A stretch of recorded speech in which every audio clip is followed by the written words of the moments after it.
Assalamualaikum warahmatullahi wabarakatuh. Salam sejahtera bagi kita semua. Kami dari kelompok 3 pada mata kuliah akuntansi keuangan menengah 2 akan mempresentasikan hasil project based learning kami yang mana pada kali ini kami memilih perusahaan PT Bukit Asam. Sebelum kita memulai materi, perkenalkan saya Febrianti Ajija dengan NPM akhir 047 bersama rekan saya. Mahdian Fadila dengan NPM terakhir 017. Saya Debbie Fitriani dengan NPM terakhir 046. Saya Maulani Anindya Putri dengan NPM terakhir 051. Dan terakhir ada Selvia dengan NPM akhir 123. Baik, tanpa berlama-lama lagi, langsung saja kita ke pemaparan materi yang akan disampaikan oleh rekan saya. Kepada rekan saya dipersilahkan. Oke, di sini kami mengambil PT Bukit Asam dengan profil saham PTBA dengan alamat kantor Menara di Indonesia, lantai 15 dan 9 di Jalan Haji Rasuna, Jakarta. PTBA merupakan perusahaan yang bergerak di bidang minyak, gas, dan batu bara, serta industri pertambangan. Oke, selanjutnya saya akan menjelaskan tentang overview perusahaan. Nilai ekonomi perusahaan pada tahun 2022 mencapai 14,43 triliun, naik dari 29,89 triliun dari tahun 2021. Nilai ekonomi didistribusikan meningkat juga signifikan dari 22,77 triliun menjadi 39,84 triliun, mencakup pembayaran gaji, pajak, dividen, dan program tanggung jawab sosial perusahaan. Dari tabel kita dapat mengetahui bahwa selama 6 tahun dari 2016 sampai 2022 ada peningkatan aset, hutang, modal, dan nilai buku. Dari yang sebelumnya 18,6 triliun pada 2022 menjadi 45,4 triliun rupiah. Hal ini didukung karena PTBA merupakan perusahaan tambang yang bergerak di bidang tambang, dan tambang itu merupakan suatu urgensi perusahaan yang memiliki keberlanjutan yang sangat dibutuhkan di dunia. Maka dengan seiringnya menaiknya ini tambang, maka akan naik juga laba yang dihasilkan dari sebuah perusahaan tambang itu menjadi relatif lebih besar. Oke, selanjutnya laba ditahan. Dari grafik kita mengetahui bahwa grafik mengalami penurunan laba perusahaan pada 2020. Rasio dividennya menurun karena adanya COVID-19 membuat penganggaran sebuah perusahaan tambang menjadi menurun. Hal ini mempengaruhi rasio dari laba ditahan dan dividennya menurun pada tahun 2022. Penurunan terjadi dikarenakan meningkatnya pembayaran dividen pemerintah mengalami penurunan sekitar 835,39 miliar pada 2021 menjadi 7,91 triliun pada tahun 2002 atau naik hingga 947%. Oke, next. Ini harga saham PTBA pada Selasa 27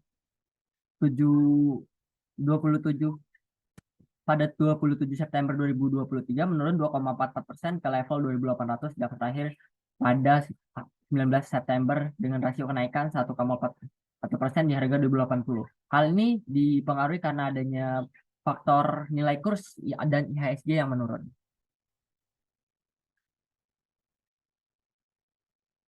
Oke, berita terbaru PTBA pada tahun 2022-3.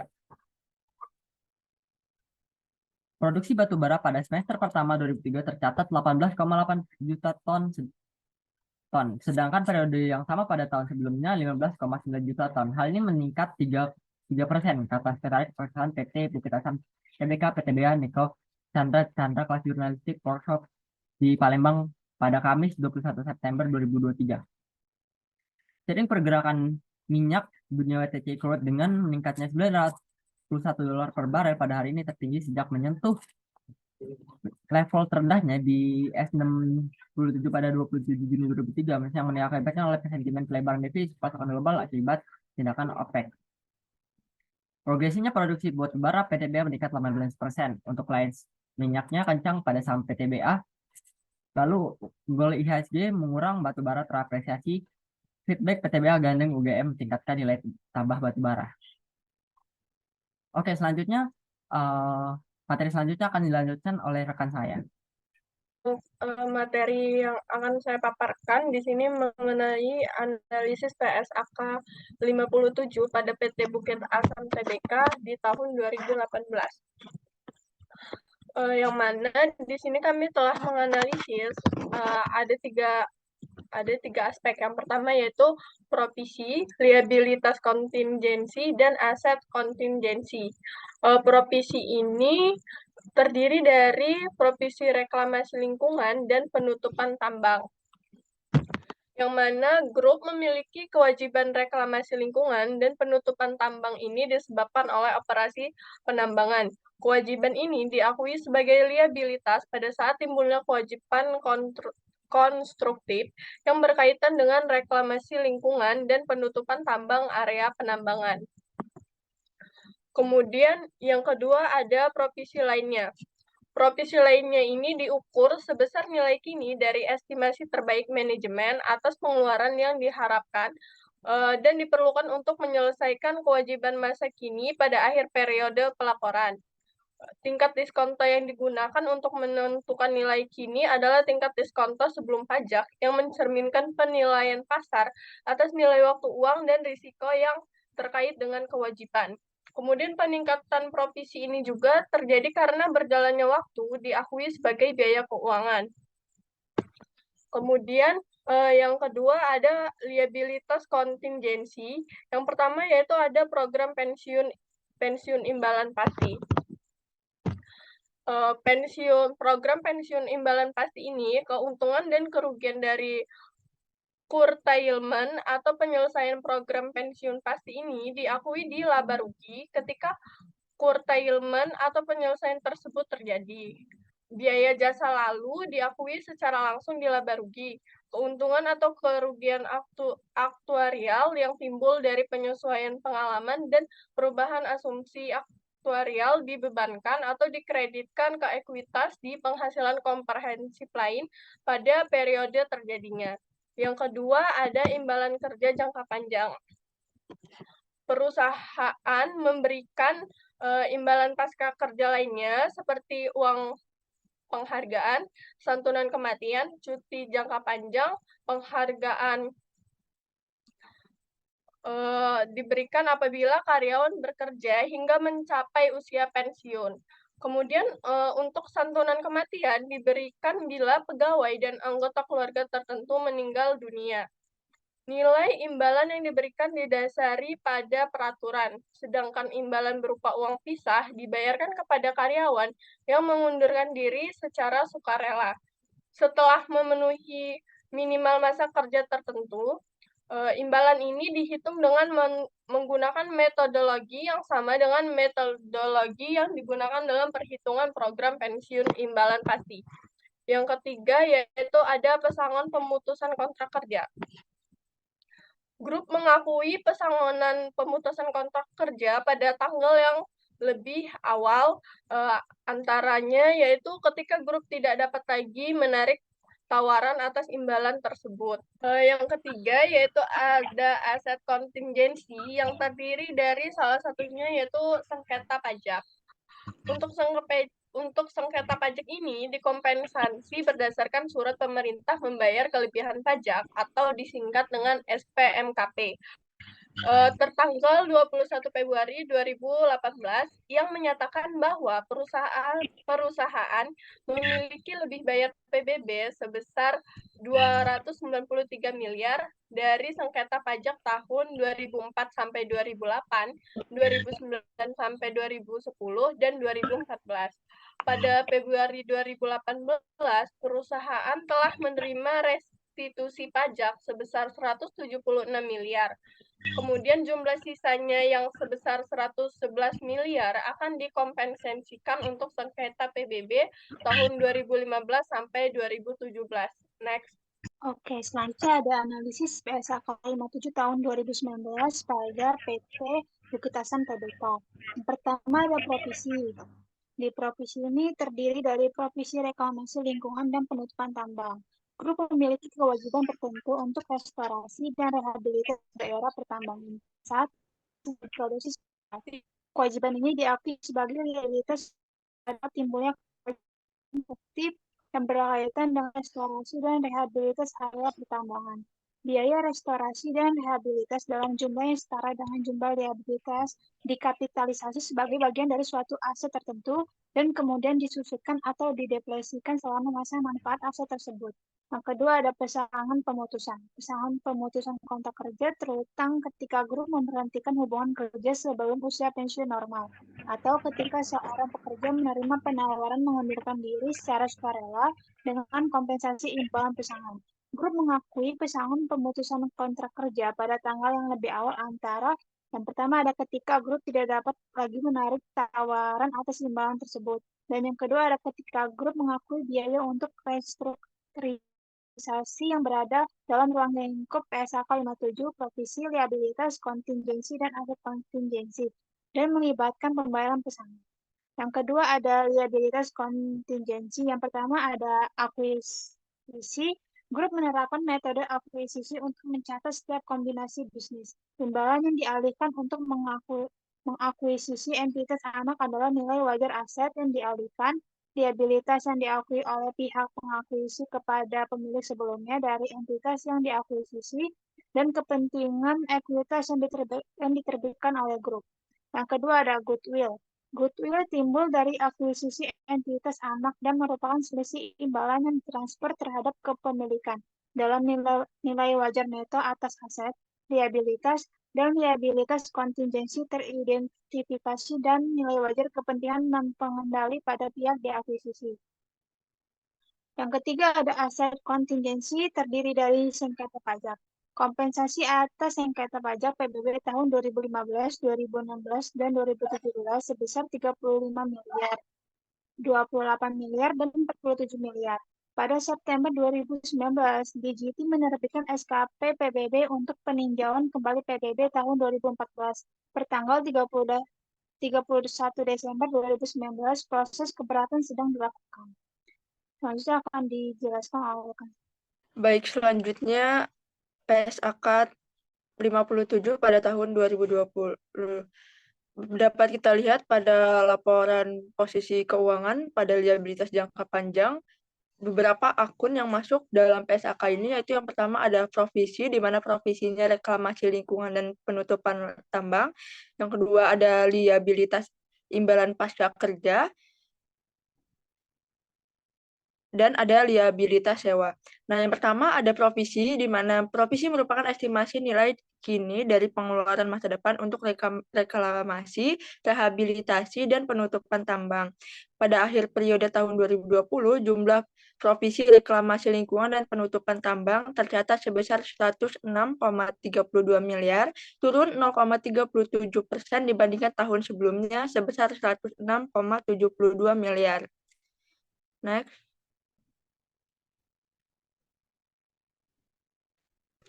Selanjutnya ada liabilitas kontingensi, pengakuan dan pengukuran liabilitas. Pada pengakuan dan pengukuran liabilitas program pensiun imbalan pasti diakui di laporan posisi keuangan konsolidasian. Pengukuran dilakukan dengan mengurangkan nilai wajar aset program dari nilai kini liabilitas imbalan pasti pada tanggal laporan posisi keuangan konsolidasian yang dapat kita lihat pada gambar sebelumnya. Yang kedua itu aset kontingensi. Sama seperti 2 tahun sebelumnya, perusahaan Bukit Asam masih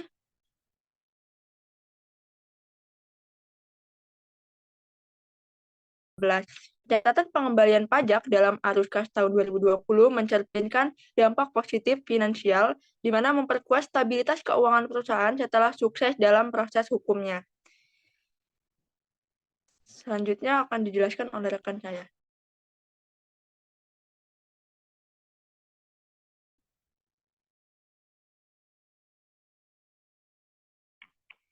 Oke, selanjutnya adalah tahun 2021 pada PSAK 57 pada PT Bukit Asam. Yang pertama ini ada provisi, di mana provisi tersebut jika Jika grup memiliki kewajiban kini, baik manfaat, hukum, maupun bersifat konstruktif sebagai akibat peristiwa masa lalu. Estimasi manajemen atas jumlah biaya reklamasi lingkungan dan biaya penutupan tambang adalah sebesar 1.144.615.000 untuk tahun yang berakhir pada tanggal 31 Desember 2021 per 31 Desember 2020, yaitu sebesar 832.314.000 sesuai dengan kebijakan akuntansi seperti yang diungkapkan pada catatan 2W. Lalu selanjutnya ada liabilitas kontingensi. Perusahaan ini memberikan imbalan pasca kerja lainnya seperti uang penghargaan, santunan kematian, cuti jangka panjang, penghargaan pengabdian, dan uang pisah pada tanggal 31 Desember 2021 dan total beban 16,52 miliar per 31 Desember 2020 sebesar 15,71 miliar. Nilai penuh dan sebagai nilai penuh dan 20,52 miliar per 31 Desember 2020 sebesar 17,33 miliar rupiah sebagai nilai penuh. Masing-masing dimasukkan sebagai beban pokok perbandingan dan beban umum dan diadministrasikan. Lalu selanjutnya ada aset kontingensi di mana per tanggal 31 Desember 2021 status berakhir sedang dalam proses banding di Pengadilan Pajak Kompensasi. Berdasarkan surat pemerintah membayar imbalan bunga atau SPMIB sebesar 44,12 miliar terhadap STP PBB 2016, 17, dan 2018. Selanjutnya akan dijelaskan oleh rekan saya.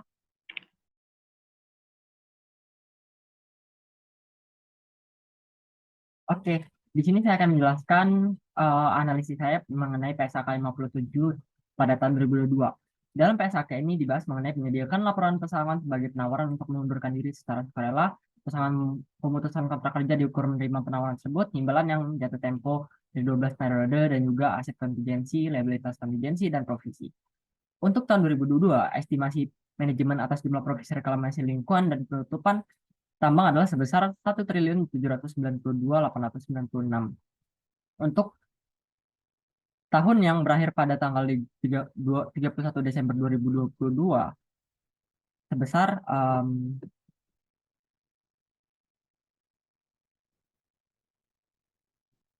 sebesar 114 triliun rupiah. Pada bulan Oktober 2021, liabilitas kontingensi perusahaan telah menghentikan program THT yang ditempatkan pada AJP Bumi Putra. Atas hal tersebut, perusahaan mencatat sebesar Rp 100,79 miliar sebagai pencadangan atas manfaat pensiun yang telah jatuh tempo.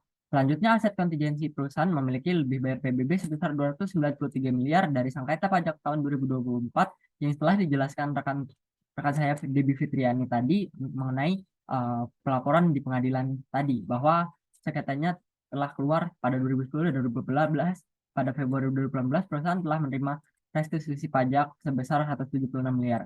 Jumlahnya sisa 111 miliar akan dikompensasikan untuk PBB 2015, 2016, dan 2017. Selanjutnya akan dilanjutkan kembali oleh rekan saya mengenai PSAK 71, yaitu tentang instrumen keuangan.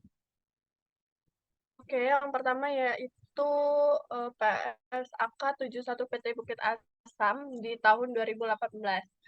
Yang pertama yaitu mengenai aset keuangan,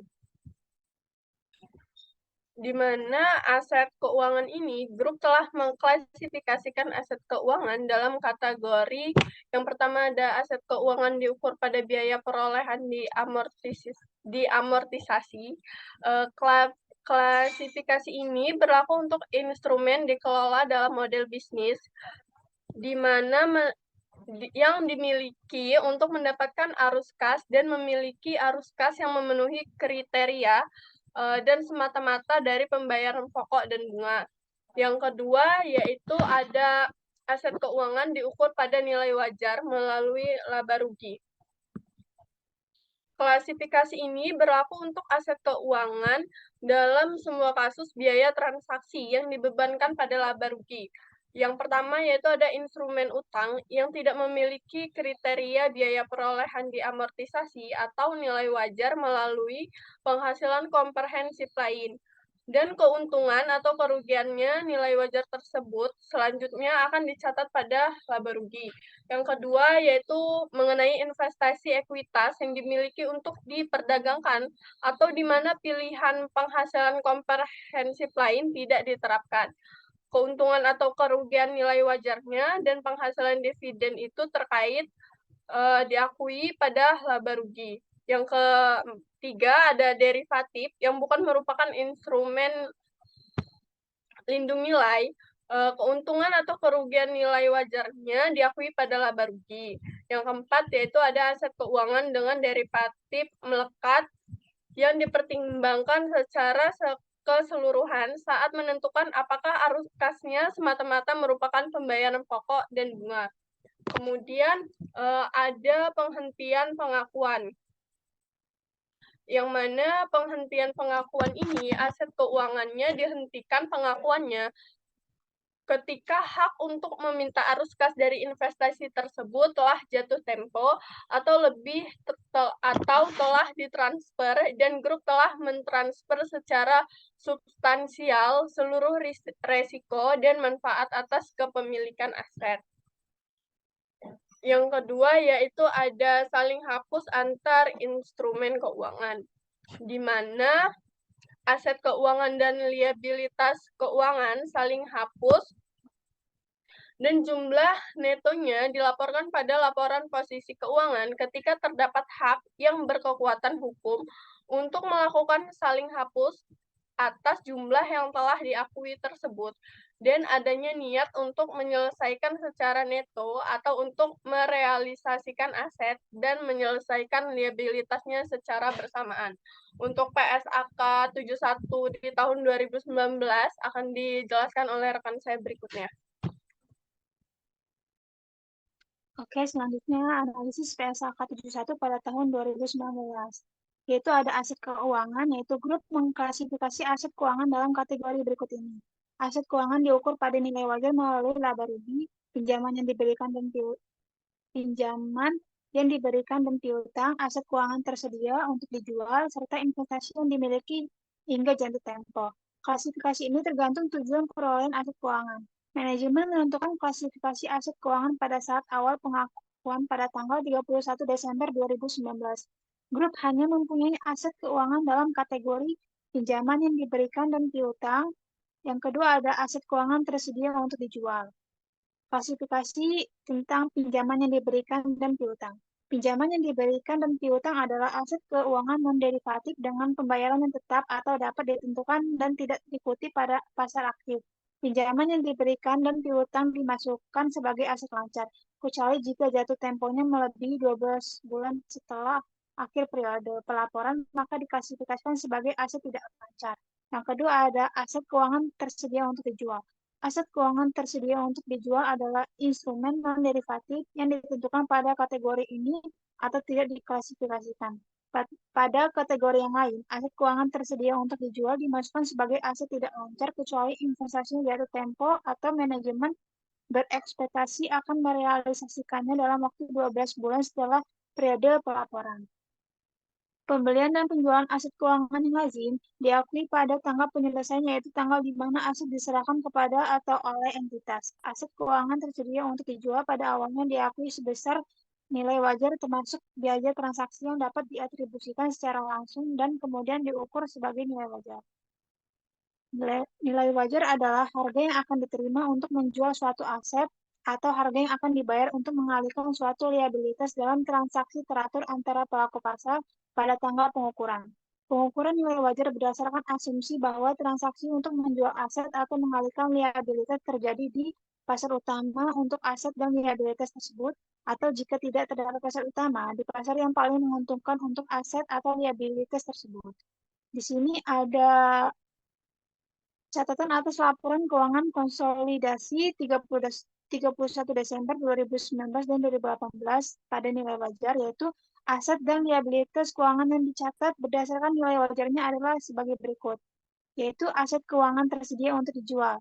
Pada tahun 2019 sebesar 179,56 miliar, turun 44,51% dibandingkan aset keuangan tersedia untuk dijual tahun 2018 sebesar 323,57 miliar. Penurunan ini disebabkan pelepasan reksadana yang dimiliki perseroan. Selanjutnya akan dijelaskan oleh rekan saya. Selanjutnya, pada tahun 2020, grup telah mengadopsi pendekatan baru untuk menilai kerugian kredit berdasarkan ekspektasi masa depan yang lebih sederhana untuk hitung usaha. Perubahan ini mempengaruhi saldo laba ditahan pada 1 Januari 2020 sebesar 76.375 dan dipotong pajak sehingga menghasilkan 59.572. Nah, nilai aset keuangan tersedia untuk dijual turun 100% menjadi 0 dari 179,56 miliar pada tahun sebelumnya. Selanjutnya ada nilai aset keuangan pada nilai wajar melalui pendapatan komprehensif lain meningkat 100% menjadi 301,26 miliar. Hal ini dikarenakan